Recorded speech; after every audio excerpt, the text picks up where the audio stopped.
Hey everyone, the Catfish King here, and it's going to be a really windy Saturday. So instead of catfishing today, I'm going to do my other weekend hobby, which is smoking barbecue. Right here I have a 8.5 pound bone-in pork shoulder, and what I'm going to do is I'm going to give it a nice coat in mustard. Now this doesn't add to the flavor. This is just to help the rub adhere to the meat.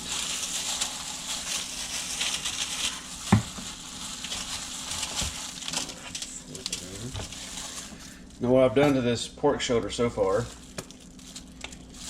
is I've washed it in the sink after opening it out of the package. You pat it down with paper towels. Now each store calls it something different. Some call it bone-in pork shoulder, some call it Boston butt, some call it whole butt. Just depending on what store you go to. This one was from Walmart. This is a Smithfield. So now I'm going to coat it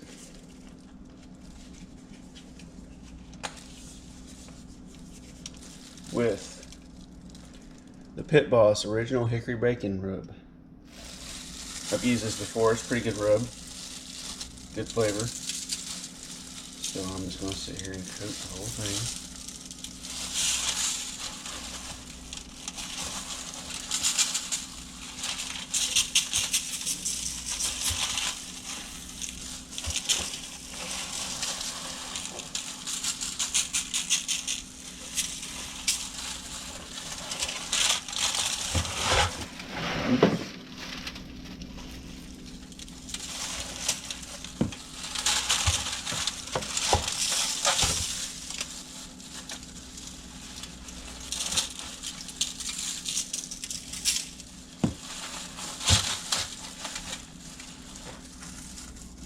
Easier.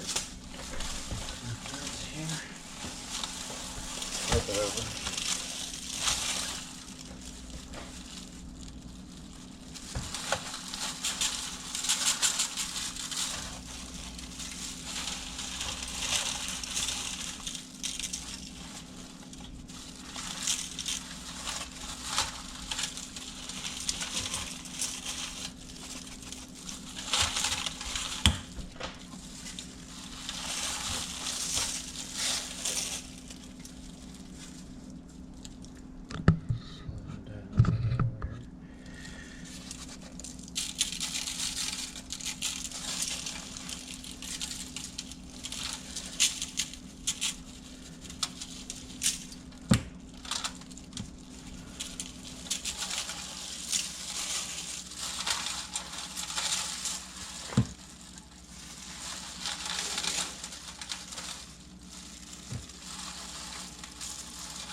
Alright, go ahead and nice and cover here. Now, while we let the rub soak in, I'm going to go fire up the pit barrel cooker. Alright, what I've done is I've filled my pit barrel cooker coal tray up full, and I've taken 30 coals out in my chimney. And that's what I'm going to start my fire with. I've added some hickory wood chunks as a wood. And I'm going to take a little handful of apple wood chips and a little bit of maple. Get a little maple blend in there. The pit barrel cooker is one of the few smokers that you can wood chips in. Others, they just incinerate them immediately. Now I'll put my tray in the pit barrel. I apologize for the lighting. It is about 2 a.m. Alright, so I'll put my chimney right here. Right here I got the Weber chimney. If you use charcoal to smoke or grill, you definitely want to go with chimney. That way you ain't got to use starter fluids and you taste that in the meat. Soaked in vegetable oil. And I got that under my chimney. And we'll give it about 12 minutes and these coals should be ready. Alright, so these coals are ready. One thing I do recommend, if you do go with the pit barrel cooker, get their chimney, because this Weber chimney is a bit too big, so when I go to dump it, it's difficult.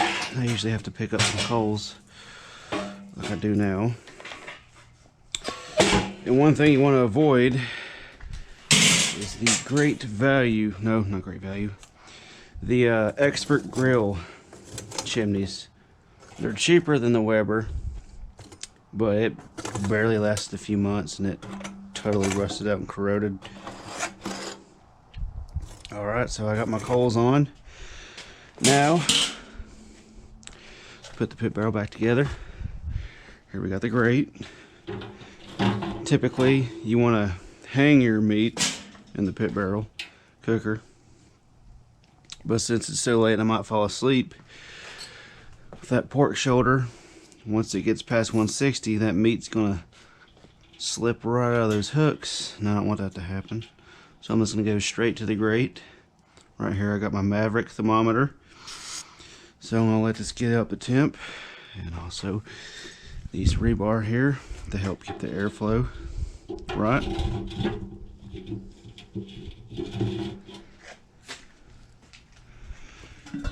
And we'll let this get up a temp, and then we'll put the pork shoulder on it. Alright, we are at temp. The pork shoulder is on the pit barrel cooker. Pit barrel cooker's at 235 right now. And we're going to see how long it's going to take. Alright, it's been about 10 hours of smoking. The temp range has been anywhere from 225 to 260. I'm getting a nice spark. We're about 190 in some parts, so I'll pull it when it gets 200. I haven't had to add any more charcoal. That is one of the great things about the pit barrel cooker. You very rarely have to add charcoal.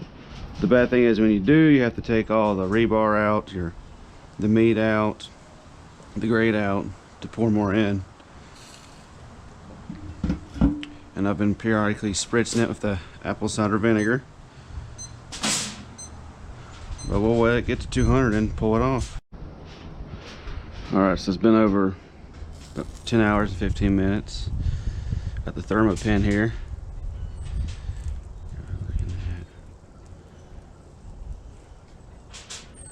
Right at almost 200. Yeah, 203 right here. Yeah, we'll go ahead and pull it. And I did not wrap this. I did it fat side down because I like the bark. Now, my opinion, you get more of a bark when you don't wrap it. And when you do it fat side down, you get the bark over the meat. When you do it bark side up, when you do it fat side up, you get the bark on the fat. Alright, so hopefully it ain't stuck to the grate. Yeah, that's the bad thing about doing the fat side down. Smell one rolling off.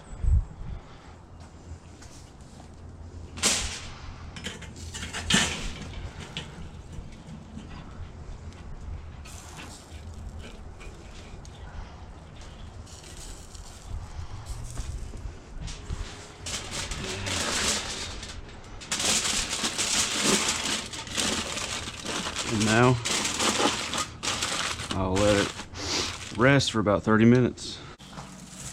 Alright, so we can let it rest for about 30 minutes.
Alright, so I got it all pulled here.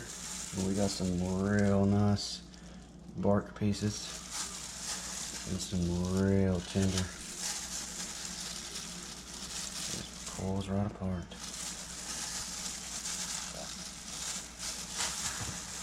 Don't get it quite as tender as you would when you wrap it with foil, but I think you get better flavor in bark. Sometimes I wrap it, sometimes I don't.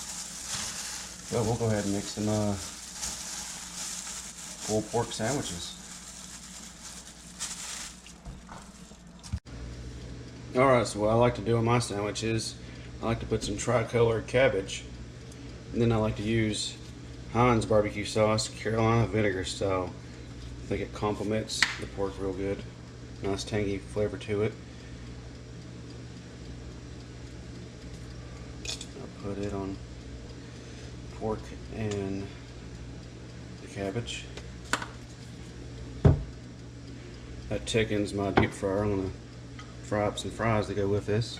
A little messy.